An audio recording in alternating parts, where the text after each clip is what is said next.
سورۃ عبس، بسم اللہ الرحمن الرحیم۔ عبس وتولی ان جاءہ الاعمی وما یدریک لعلہ یزکی او یذکر فتنفعہ الذکریٰ اما من استغنی فانت لہ تصدی واما من جاءک یسعی وہو یخشی فانت عنہ تلہی کلا انہا تذکرہ فمن شاء ذکرہ فی صحف مکرمۃ مرفوعۃ مطہرۃ بأیدی سفرۃ کرام بررہ۔ صدق اللہ العظیم۔ یہ جو سورہ مبارکہ ہے، اس کے بارے میں بعض حضرات کو جو اپنے خیال میں چاہتے ہیں کہ حضور کا مقام جو ہے جتنا بلند سے بلند ہو رکھا جا سکے، تو اس کی ادھر ادھر کی تعویلیں کرنے کی کوشش کرتے ہیں، لیکن اس میں کوئی شک نہیں ہے کہ یہ واقعہ بالکل اسی طرح پیش آیا جیسا کہ یہاں لکھا ہوا ہے، اور اس کی قطعاً کوئی تعویل کرنے کی ضرورت نہیں۔ دیکھیے، نبی کا معاملہ یہ ہوتا ہے، رسول کا معاملہ خاص طور پر، کہ اسے دیکھنا ہوتا ہے کہ مجھے ایک عظیم جو میرے اوپر ذمہ داری ڈال دی گئی ہے، اس کے پورا کرنے کے لیے بہتر راستہ کون سا ہے۔ اب ظاہر بات ایک معاشرہ ہے، اس معاشرے کے اندر طبقات ہیں، ڈی فیکٹو ہیں، آپ کے لیے تو وہ گیون ہیں، آپ نے خود تو پیدا نہیں کیے ہیں، موجود ہیں۔ اب ان میں ظاہر بات ہے جو لوگ زیادہ اثر و رسوخ رکھنے والے ہیں، ان میں سے ایک اگر ایمان لے آئے تو وہ دوسرے عوام الناس میں سے 20 اور 10 کے مقابلے میں زیادہ اہم ہو جائے۔ موٹی سی بات ہے، اس میں کوئی راز والی بات تو ہے نہیں۔ اس لیے حضور نے دعا کی، جھولی پسار کر دعا کی، پروردگار عمر بن الخطاب اور عمرو بن ہشام یعنی ابو جہل میں سے ایک کو تو میری جھولی میں ضرور ڈال دے۔ یہ ویسے لوگ ہیں، اپنے معاشرے میں اثر و رسوخ رکھنے والے ہیں، حیثیت ہے، تکڑے ہیں، تو اگر ان میں سے کوئی ایمان لے آئے تو تقویت حاصل ہوگی۔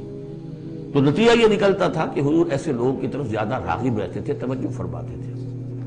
پھر خاص طور پر جو لوگ اپنے ساتھی ایمان لے آئے ہیں، اب یہ کہ ظاہر بات ہے وہ تو اپنے ہی ہیں، آدمی بسا اوقات کچھ زیادتی کر بیٹھتا اپنوں کے اوپر، اور اس کی اپنائیت ہی در حقیقت کہ یہ تو اپنا ہے، اس کو کوئی بات نہیں، سہ جائے گا، برداشت کر لے گا، اور یہ سمجھ لے گا کہ اس میں کوئی مصلحت ہوگی۔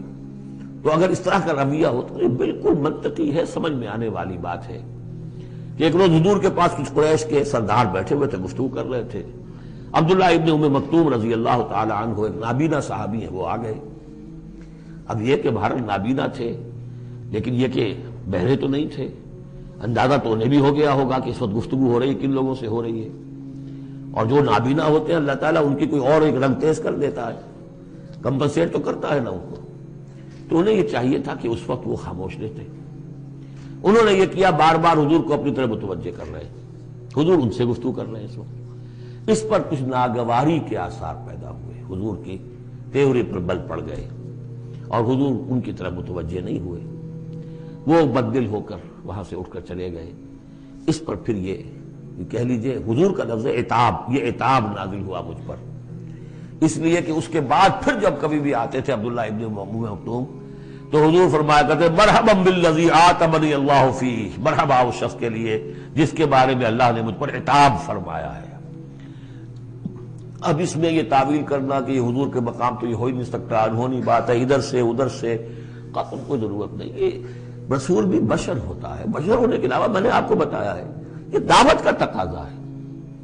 اب جو یہ ہمارے اس وقت جو ساتھی تھے، غریب جو حضور کے ساتھی تھے، اور جو جن کو پیٹا جا رہا تھا، مارا جا رہا تھا، جو مزدور تھے، جو وہاں کے غلام تھے، ظاہر بات ہے کوئی صاحب حیثیت کوئی شخص ایمان لے آتا تو ان کی تکالیف میں کمی ہوتی، انہیں ایک طرح کی سپورٹ ملتی۔ اس لیے جہاں تک نیت کا معاملہ وہ بالکل ٹھیک تھا۔ البتہ یہ کہ کسی وقت ایسا ہوتا ہے کہ نیک نیتی کے ساتھ بھی نیکی کا جذبہ بھی ایک حد اعتدال سے تجاوز کر جاتا ہے، اور یہ قاعدہ ہے کہ حسنات الابرار سیئات المقربین، یہ درجات کی بات ہے، یہ بات عام آدمی کرتا کوئی بات نہیں تھی، یہ بات محمد سے سرزد ہوئی صلی اللہ علیہ وسلم۔ تو اللہ تعالیٰ اپنے بڑے بندوں کی جو ہے چھوٹی خطاؤں کے اوپر بھی ایسا انداز اختیار کرتے ہیں کہ جیسے ان سے بہت بڑی خطا ہو گئی ہے۔ تو یہ ہے سارے مسائل سامنے ہو تو پھر کوئی ضرورت کسی تعویل کی نہیں۔ عبس وتولی، اب بار بار جو انہوں نے متوجہ کیا ہوگا تو حضور کا کہ چہرے پر کچھ تھوڑی سی ناگواری سے شکنیں پڑ گئیں، اور آپ نے ان کی طرف خطاب نہیں کیا، پھر موڑ حکم میری طرف دیکھیے، وہ دیکھ کر پھر یہ ماتھے پر شکنیں لے کر آپ نے پھر منہ موڑ لیا۔ ان جاءہ الاعمی، اس بات پر کہ اس کے پاس ایک نابینا آیا، وما یدریک لعلہ یزکا، اے نبی آپ کو کیا معلوم کہ اسے وہ تزکیہ حاصل کرتا، وہ بلند مقامات آپ کی گفتگو سے استفادہ کر کے اپنے درجات بلند کرتا، اور یذکر فتنفعہ الذکریٰ، یا یہ کہ وہ نصیحت اخذ کرتا، اسے وہ نصیحت مفید ہوتی۔ اما من استغنا، آپ کا معاملہ یہ ہے کہ جو مستغنی ہے، سننے کو تیار نہیں ہے، فانت لہ تصدیٰ، تو آپ ان کے فکر میں رہتے ہیں، آپ ان کے پیچھے اپنے آپ کو ہلکان کرتے ہیں۔ یہ لوگ جو ہیں یہ تو آپ کی بات سننے کو تیار نہیں ہے۔ وما علیک اللہ یزکا، اور اگر وہ پاکی اختیار نہیں کرتے تو آپ کے اوپر کوئی الزام نہیں، آپ سے پوچھ گچھ نہیں ہوگی۔ واما من جاءک یسعی، اور وہ کہ جو آیا ہے آپ کے پاس دوڑ کر، چل کر آیا ہے، بھاگ کر آیا ہے، وہو یخشی، اس کے دل میں خشیت بھی ہے، فانت عنہ تلہی، تو آپ اس سے کچھ استغنا اور تغافل برت رہے ہیں۔ کلا، ایسا نہ کیجیے، انہا تذکرہ، یہ قرآن تو ایک یاد دہانی ہے، فمن شاء ذکر، جو چاہے اس سے نصیحت اخذ کر لے۔ ابو جہل نہیں کرتا، دفع ہو، ابو لہب نہیں کرتا، دفع ہو۔